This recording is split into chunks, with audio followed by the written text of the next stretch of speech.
بسم اللہ الرحمن الرحیم۔ میں نے کینیڈا میں ایک حبشی عورت کی دکان سے گھڑی چوری کر لی۔ دوسرے دن اس عورت نے کہا، میں تمہارا راز جان گئی ہوں، لیکن تمہیں پولیس کے حوالے نہیں کروں گی۔ وہ مجھے اپنے ساتھ گھر لے گئی، ہر ماہ $1,00,000 دیتی۔ میں سارا دن فری رہتا، لیکن جیسے ہی شام ہوتی وہ مجھے کمرے میں لاک کر دیتی اور صبح کے وقت کھولتی۔ ایک دن میں نے ایک چابی چھپا لی، دروازہ کھولا تو پیروں تلے سے زمین نکل گئی۔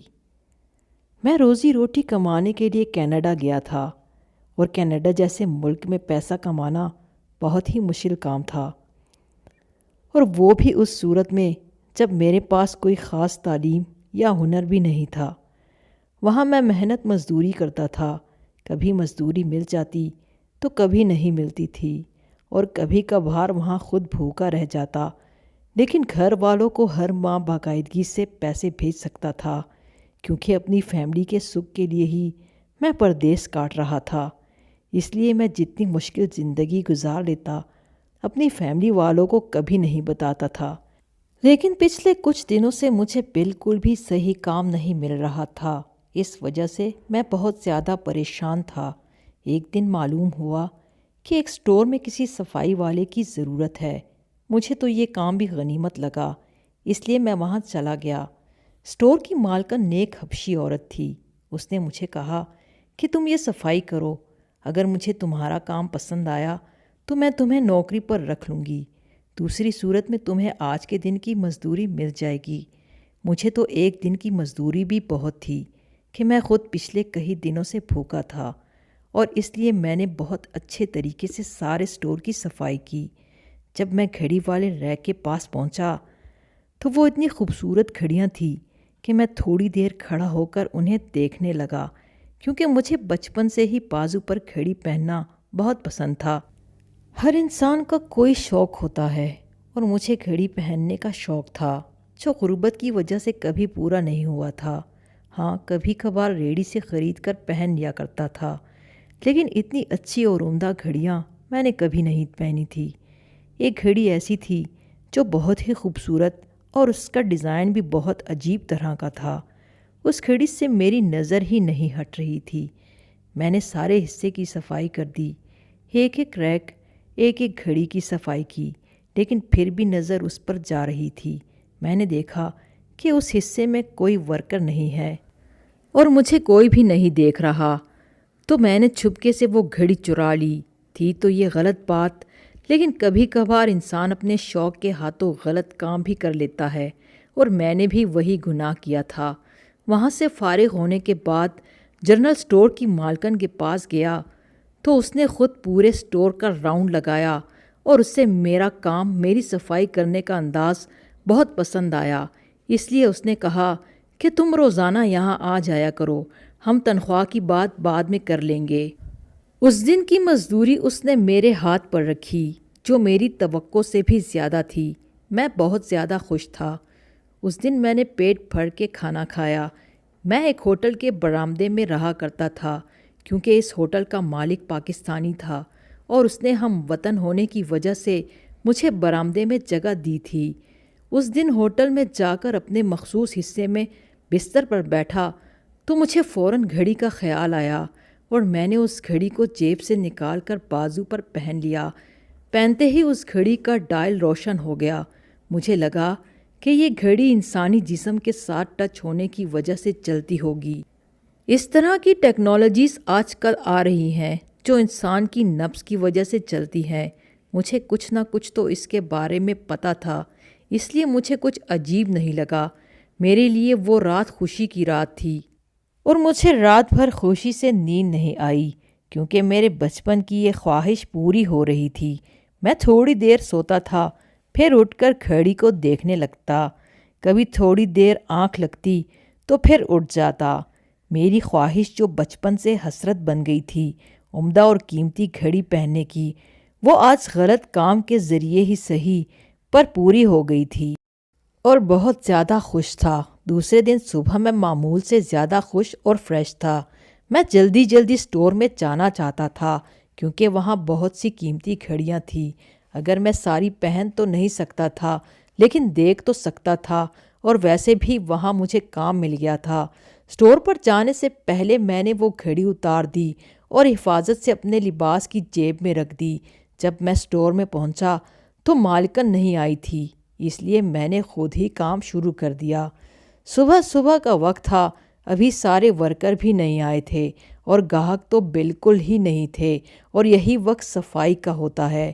میں ہر جگہ سے بڑی جلدی صفائی کر رہا تھا، کیونکہ ایک تو میں نے اس سے اگلے دن بہت تفصیلی صفائی کی تھی، اور آج مجھے جلدی بھی تھی تاکہ میں جلدی سے گھڑیوں والے حصے میں پہنچوں اور باقی ساری گھڑیوں کو دیکھوں۔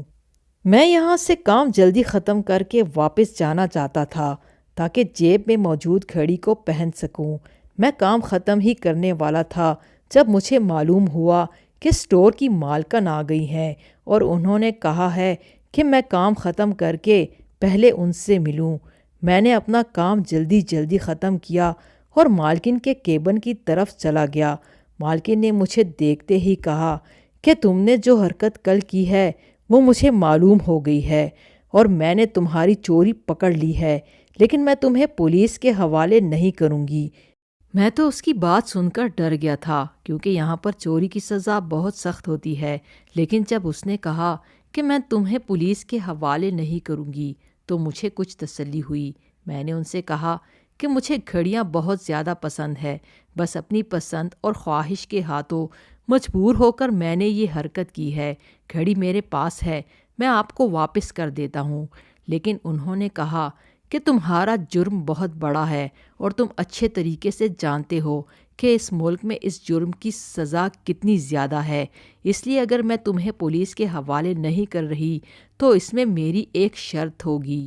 میں نے ان سے پوچھا کہ کون سی شرط ہے؟ مجھے ہر شرط منظور ہے۔ انہوں نے کہا کہ تمہیں میرے گھر میرے ساتھ چلنا ہوگا اور وہاں کام کرنا ہوگا۔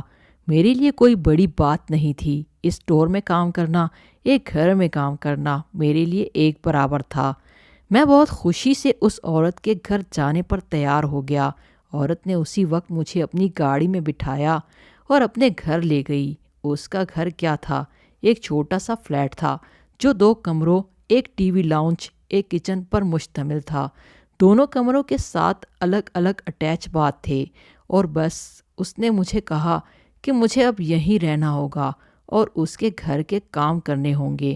میں نے کہا کہ مجھے منظور ہے۔ گھڑی اس نے مانگی نہیں اور میں نے اس کو دی نہیں، وہ تو مجھے فلیٹ میں چھوڑ کر واپس چلی گئی۔ اس کے جانے کے بعد میں نے تسلی سے سارا فلیٹ گھوم پھر کر دیکھا اور پھر ایک سرے سے صفائی کا کام شروع کر دیا، لیکن اس عورت کے جانے کے بعد میں نے وہ گھڑی اپنی جیب سے نکال کر پہن لی تھی، اور اب اس کو پہننے کی وجہ سے میرے اندر کی خوشی دوبارہ لوٹ آئی تھی اور میں خوشی خوشی سارے کام کر رہا تھا۔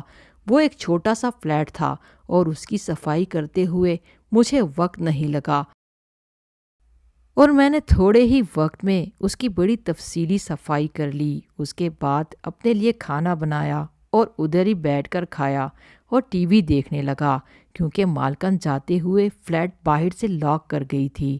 مجھے معلوم تھا کہ وہ یہ کام کیوں کر کے گئی ہیں۔ انہیں لگتا تھا شاید میں یہاں سے بھاگ جاؤں گا، جبکہ میرا ایسا کوئی ارادہ نہیں تھا۔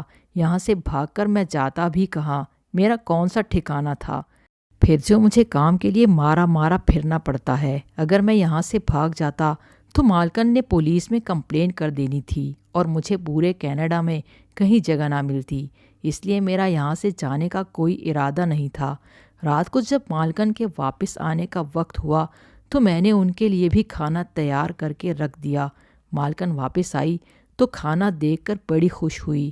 کھانے کے بعد میں نے سارے برتن اٹھا کر دھوئے، اور اس کے بعد مالکن نے کہا کہ وہ اپنے لیے خود ہی کافی بنا لیں گی۔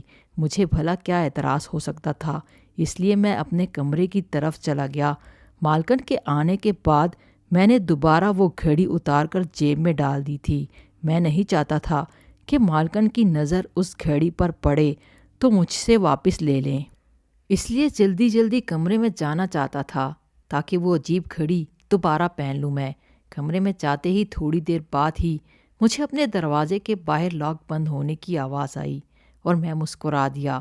مجھے معلوم تھا کہ مالکن لاک کیوں لگا رہی ہے، کہ یہ نہ ہو وہ سو رہی ہوں اور میں رات کا فائدہ اٹھا کر بھاگ جاؤں۔ میں بھاگنے والا تو نہیں تھا، لیکن مالکن کے ڈر پر مجھے ہنسی آ رہی تھی۔ بہرحال میں نے اس پر کوئی اعتراض نہیں کیا اور شب و روز ایسے ہی گزرنے لگے۔ مجھے یہاں رہتے ہوئے مہینہ ہو گیا تھا اور اس میں یہ معمول جاری تھا۔ جاتے ہوئے مالکن فلیٹ کو باہر سے لاک لگا جاتی اور میں پورے فلیٹ میں آزاد ہو جاتا تھا، اور جب وہ گھر واپس آتی کھانے کے بعد اگر میرا دل بھی ہوتا باہر بیٹھنے کا تو مجھے زبردستی میرے کمرے میں بھیج دیتی اور لاک لگا دیتی تھی۔ 1 مہینہ پورا ہونے کے بعد مجھے میری مالکن نے $1,00,000 کا چیک دیا کہ یہ تمہاری تنخواہ ہے۔ مجھے بڑی حیرت ہوئی۔ میں گھر میں سارا دن فارغ ہوتا ہوں، کوئی خاص کام بھی نہیں کرتا، لیکن مالکن نے پھر بھی مجھے اتنی زیادہ تنخواہ دی ہے۔ میں نے مالکن سے اجازت مانگی کہ میں باہر جا کر یہ پیسے اپنے گھر والوں کو بھیجنا چاہتا ہوں اور کچھ اپنی شاپنگ بھی کرنا چاہتا ہوں، تو اس نے کہا کہ مجھے اس فلیٹ سے باہر نکلنے کی اجازت نہیں ہے۔ انہوں نے خود ہی مجھ سے میرے گھر والوں کا اکاؤنٹ نمبر لیا اور پیسے ٹرانسفر کر دیے۔ میری ضرورت کی چیزوں کی مجھ سے لسٹ بنوا کر لے گئی اور خود ہی شاپنگ کر کے لے آئی تھی۔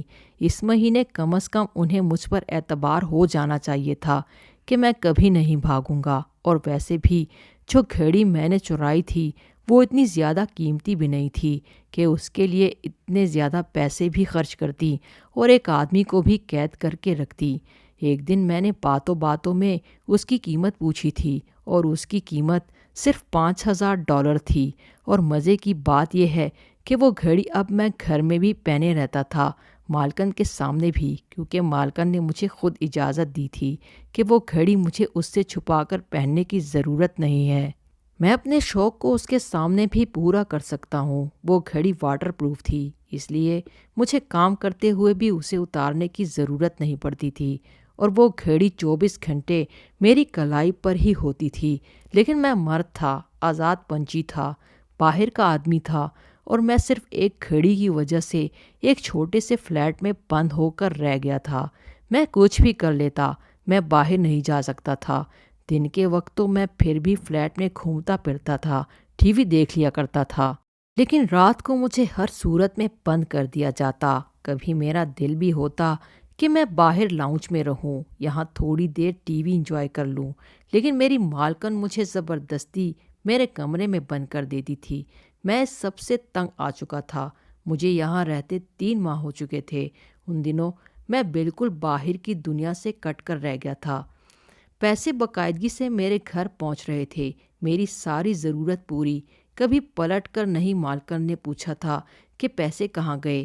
جو کہتا تھا، اپنی ضرورت کی جو بات کرتا وہ پوری ہو جاتی تھی، اور میری مالکن کبھی مجھ سے پیسے بھی نہیں لیتی تھی، صرف میری تنخواہ میں سے ایک مخصوص حصہ میرے گھر بھجوا دیا کرتی۔ دن کے وقت گھر میں بات بھی کر لیا کرتا تھا، لیکن اس کے علاوہ رات کے وقت میں اپنے گھر بھی بات نہیں کر سکتا تھا۔ مجھے غصہ آنے لگا تھا اور حقیقت میں چاہتا تھا کہ یہاں سے بھاگ جاؤں۔ سارا دن جب مجھے کوئی کام نہیں ہوتا تھا، رات کو مجھے نیند نہیں آتی تھی۔ ویسے بھی انسان ایک جگہ رہ کر چڑچڑا ہو جاتا ہے، اور کچھ دنوں سے مجھے ساری رات نیند نہیں آتی تھی۔ میں ساری رات کمرے میں ٹہلتا رہتا تھا۔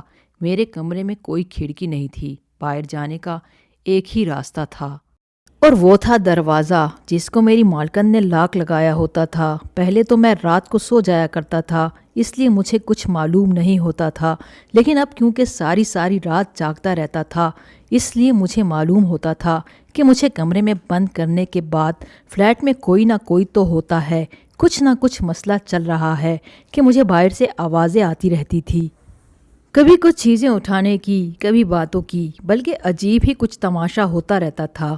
لیکن اس بارے میں کچھ نہیں جانتا تھا کہ وہ جو بھی تماشا تھا میرے کمرے میں باہر ہونے کے بعد ہی ہوتا تھا۔ مجھے یہاں رہتے ہوئے کیونکہ بہت عرصہ ہو گیا تھا، اس لیے مجھے معلوم تھا کہ کون سی چیز کہاں ہوتی ہے اور گھر کی چابیاں کہاں ہوتی ہیں، وہ مجھے معلوم تھا۔ اس لیے ایک دن میں نے اپنے کمرے کی ایکسٹرا چابی چھپا لی، اور رات کو جب مالکن مجھے بند کر کے گئی تو تھوڑی دیر کے بعد ہی میں نے اس چابی سے دروازے کا لاک کھول کر چپکے سے باہر آ گیا۔ لیکن باہر آنے کے بعد میں نے جو دیکھا وہ میرے قدموں کے نیچے سے زمین نکلنے کو کافی تھا۔ مجھے اپنی آنکھوں پر تو یقین ہی نہیں آیا اور میں نے 1 سیکنڈ سے بھی کم عرصے میں واپس اپنے کمرے میں دوڑ لگا دی اور کمرے کا دروازہ بند کر کے لیٹ گیا۔ مجھ میں اتنی ہمت ہی نہیں ہوتی تھی کہ میں دروازہ کھول کر باہر نکل جاؤں۔ اسی کو اپنی زندگی سمجھ کر چپ کر کے بیٹھ گیا تھا۔ شاید میری زندگی ایسے ہی لکھی تھی۔ اتنا بڑا گناہ تو نہیں کیا تھا، لیکن شاید اس گناہ کی سزا بہت بڑی تھی۔ اور پھر ایک دن رات کو میں اپنے کمرے میں سو رہا تھا۔ مجھے یوں محسوس ہوا کہ جیسے میرے کمرے کے دروازے پر کوئی موجود ہو۔ مجھے بڑی حیرت ہوئی اور ڈر بھی لگا، کیونکہ اس رات کا گزرا ہوا منظر میری آنکھوں کے سامنے آ گیا۔ لیکن میں چپ کر کے لیٹا رہا۔ تھوڑی دیر بعد دروازہ کھلا اور 2 آدمی اندر داخل ہوئے۔ کمرے میں اندھیرا تھا، اس لیے میں ان کے چہرے تو نہ دیکھ سکا۔ ان میں سے ایک نے میرے ناک پر کوئی چیز رکھی اور پھر مجھے کچھ ہوش نہ رہا۔ جب دوبارہ مجھے ہوش آیا تو میں کمرے میں موجود تھا۔ وہ کمرہ عجیب سا تھا، بالکل لیبارٹری لگ رہا تھا۔ رنگ برنگی مشینیں، کیمیکلز اور نہ جانے کیا کچھ وہاں پڑا تھا کہ لوگ وہاں کام کر رہے تھے۔ مجھے ہوش میں آتا دیکھ کر کچھ لوگ فوراً میری طرف لپکے۔ میں نے پوچھا کہ میں کہاں ہوں اور یہ سب کیا ہے، تو ایک صاحب نے بتایا کہ تم لیبارٹری میں ہو، گھبراؤ نہیں، تم ٹھیک ہو۔ میری آنکھوں کے سامنے وہ رات گھوم گئی اور میں بہت ہی زیادہ خوفزدہ ہو گیا۔ لیکن میں کر ہی کیا سکتا تھا، اور تھوڑی دیر بعد ہی میری مالکن کے ساتھ ایک اور آدمی وہاں آیا۔ مالکن مجھے دیکھ کر مسکرانے لگی۔ اس نے کہا کہ مجھے معلوم ہے تم شدید خوفزدہ ہو رہے ہو، تم اب بالکل ٹھیک ہو اور آزاد بھی، تم جہاں جانا چاہتے ہو وہاں جا سکتے ہو۔ میں نے ان سے پوچھا کہ یہ سب کیا ہے، میں کہاں پر ہوں اور کیا ہوا تھا یہ سب؟ جب انہوں نے کہا کہ اب مجھے بتانے میں کوئی حرج نہیں ہے کیونکہ اب ان کا کام ختم ہو چکا ہے۔ میں نے پوچھا کہ یہ سب کیا تھا؟ انہوں نے بتایا جو گھڑی میں نے چوری کی تھی وہ کوئی عام گھڑی نہیں تھی، بلکہ اسپیشل ڈیزائن کی ہوئی تھی۔ جو کوئی وہ پہنتا تھا اس کے جسم میں خون کے ساتھ ایک چپ شامل کر دیتی تھی، جس کے ذریعے ہم اس بندے کے ارد گرد ہونے والے تمام واقعات آسانی سے اب دیکھ سکتے بلکہ سن بھی سکتے تھے۔ لیکن اس کے لیے ایک اسپیشل قسم کے بلڈ گروپ کی ضرورت تھی جو کہ بہت کم لوگوں کا ہوتا ہے، AB نیگیٹو، اور یہ بہت ہی ابتدائی مرحلے پر ہونے والی تحقیق تھی۔ وہ گھڑی تو وہاں پر اس لیے رکھوائی گئی تھی کہ اگر کوئی ایسا بندہ ہو جس کا بلڈ گروپ AB نیگیٹو ہو تو ہم کسی طریقے سے وہ گھڑی اس کو دے سکتے ہیں تاکہ وہ اس کو پہنے تو ہمیں محسوس ہو کہ ہمارا تجربہ کامیاب ہوا ہے یا نہیں۔ لیکن اب ہوا کچھ ایسا کہ وہ گھڑی تم نے چوری کر لی، اور چوری کرنے کے بعد وہ پہن بھی لی، اور سب سے بڑی بات کہ تمہارا بلڈ گروپ AB نیگیٹو تھا، اس وجہ سے وہ چپ ایکٹیویٹ ہو گئی ہے، اور اس کے ایکٹیویٹ ہوتے ہی ہمیں پتہ چل گیا اور ہم نے ٹیلی ویو کے ذریعے دیکھ لیا کہ گھڑی کس کے پاس ہے۔ دوسرے دن جب تمہارے پاس گھڑی کا پتہ چلا تو میں تمہیں جان بوجھ کر لے آئی تھی۔ ہم نے تمہیں یہاں رکھ کر ہر قسم کے تجربات کیے۔ اس گھڑی کے لیے ہم بلڈ گروپ کی بندش کو ختم کرنا چاہتے تھے کہ کسی بھی بلڈ گروپ میں ویسے ہی کام کرے گا جیسے اس میں کرتی ہے، اور تمہیں گھر کے اندر بند کرنے کا مقصد صرف اتنا تھا کہ کہیں تم وہ گھڑی لے کر فرار نہ ہو جاؤ۔ اور ہمیں ابھی بہت زیادہ کام کرنا تھا اس موضوع پر، اور ہم یہ بھی دیکھنا چاہتے تھے کہ اس کی وجہ سے جسم پر یا ذہن پر کوئی اثرات مرتب نہیں ہوتے، یا پھر اس بندے کے اندر کسی قسم کی کوئی چینج تو پیدا نہیں ہو جاتی جس سے اس بندے کو احساس ہو کہ اس کے اندر کوئی ایکسٹرا چیز موجود ہے۔ لیکن 3 مہینے تمہارے اوپر تجربہ کرنے کے بعد ہمیں معلوم ہو گیا کہ ایسا کچھ بھی نہیں ہے، اور تمہارے ذہن میں جو بھاگنے کی باتیں چلتی تھی وہ ساری ہمیں معلوم ہو جاتی تھی۔ اور سب سے بڑی بات کہ جس رات دروازہ کھول کے تم باہر آئے تھے اور تم نے وہ سب دیکھا تھا، اس رات بھی ہمیں معلوم ہو گیا تھا، لیکن ہم کام کر رہے تھے، وہاں بیٹھ کر مختلف خونوں پر تجربہ کر رہے تھے۔ اور تم نہ جانے کیا سمجھ بیٹھے کہ جیسے ہم کوئی قاتل ہیں، کیونکہ اس وقت کام کرنے کی وجہ سے ہم سب کا حلیہ باقاعدہ قاتلوں جیسا ہی ہوا تھا۔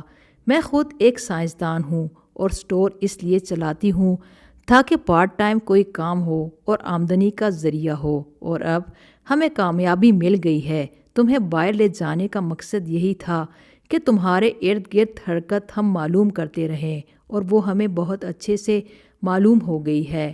اس کھیڑی کی کارکردگی میں جو کمیاں تھیں وہ ہم نے 3 مہینوں میں ختم کر دی ہے، اور ہر بلڈ گروپ والے پر ویسے ہی کام کرے گی جیسے تم پر کرتی رہی ہے۔ لیکن تم نے ہمارا بہت ساتھ دیا ہے، اس لیے ہم تمہیں پیسے دیتے تھے ہر مہینے، اور اب تم ہماری طرف سے آزاد ہو، جہاں چاہو جا سکتے ہو، کیونکہ ہم نے گھڑی تمہارے بازو سے اتار لی ہے، اور وہ چپ تمہارے اندر تھی وہ بھی نکال لی ہے۔